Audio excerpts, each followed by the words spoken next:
Hi friends, நிறைய பேர் trade பண்ணுறவங்க இருக்கிறீங்க. அப்போ சில பேர் கொஞ்சம் பேருக்கு சரியாக ஒரு காயின் ஒன்று அப் ஆகுதா டவுன் ஆகுதான்னு ஒரு கன்ஃபர்மேஷன் எடுக்க கொஞ்சம் கஷ்டமாக இருக்கும். அப்போ பார்த்திங்கன்னா நமக்கு ப்ளே ஸ்டோர்லேயே கிடச்சிருக்கு ஒரு ஆப் ஒன்று, கிரிப்டோ பபல்னு. அப்போ அந்த கிரிப்டோ பபல் ஆப்பை நம்ம ஈஸியாக டவுன்லோட் பண்ணிக்கொள்ளலாம். டவுன்லோட் பண்ணிக்கிட்டு லொக் ஆகுனா இப்போ இந்த மாதிரி காட்டும். இதில் இருக்குது 1 ஹவர் இருக்குது, டே இருக்குது, அப்புறம் வீக்லி, மந்த், அப்புறம் இயர், 1 இயருக்குள்ளே காயினை கூட நம்ம பார்த்துக்கொள்ளலாம். இதில் பார்த்திங்கன்னா இப்போ நான் பைனான்ஸ் யூஸ் பண்ணுறேன். நான் பைனான்ஸுக்கு போயிட்டு பைனான்ஸை சர்ச் பண்ணால் பைனான்ஸில் மட்டும் யூஸ் ஆகிற கோயினுங்க தான் இது. அப்போ இதில் நிறைய கோயின் இருக்குது. இதில் எப்படியுமே ஒரு 200 கோயினுக்கு மேலே இருக்குது. நமக்கு இப்போ இதில் பெரிய ரவுண்டில் இருக்குது, சின்ன ரவுண்டில் இருக்கிறதுல பார்த்திங்கன்னா இப்போ பெரிய ரவுண்டில் இருக்க கோயினை நம்ம பார்த்தோன்னா, இப்போ மார்க்கெட்டில் ஒரு கோயின் க்ரீன் கலரில் பெருசாக இருக்குன்னா அந்த கோயின் இப்போ அப்பா ஆகிக்கிட்டு இருக்குன்னு ஒரு அர்த்தம்.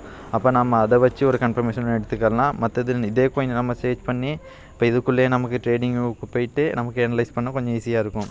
அதே மாதிரி ரெட் கலரில் பார்த்திங்கன்னா, ரெட் கலரில் இப்போ பெரிய ரவுண்ட் இருக்கும். அந்த கோயினை பார்த்திங்கன்னா இப்போ ஒரு பெரிய அளவில் கொஞ்சம் டவுன் ஆகிக்கிட்டு இருக்க கோயின்னு நம்ம ஒரு கன்ஃபர்மேஷனும் எடுத்துக்கலாம். அப்போ நம்ம அதையும் நம்ம போய்ட்டு ட்ரேடிங்கில் போய்ட்டு சர்ச் பண்ணி நம்ம ஒரு கன்ஃபர்மேஷன் அதுலேயும் எடுத்துக்கொள்ளலாம். அப்போ இதில் நான் 1 ஹவருக்கு போட்டிருக்கேன். இப்போ டேக்கு போட்டாலும் ஒரு கோயின் சேஞ்ச் இருக்குது, வீக்லி, அந்த மாதிரி மந்த், இயருக்கு எல்லாத்துக்குமே ஒரு சேஞ்ச் ஒன்று காட்டிக்கிட்டு தான் இருக்கும். இப்போ கூடுதலாகவே நான் 1 ஹவரில் தான் யூஸ் பண்ணுறது. ஓகே காய்ஸ், ட்ரை பண்ணி பாருங்கள். நீங்களும் உங்களுக்கும் கொஞ்சம் ஈஸியாக இருக்கும்.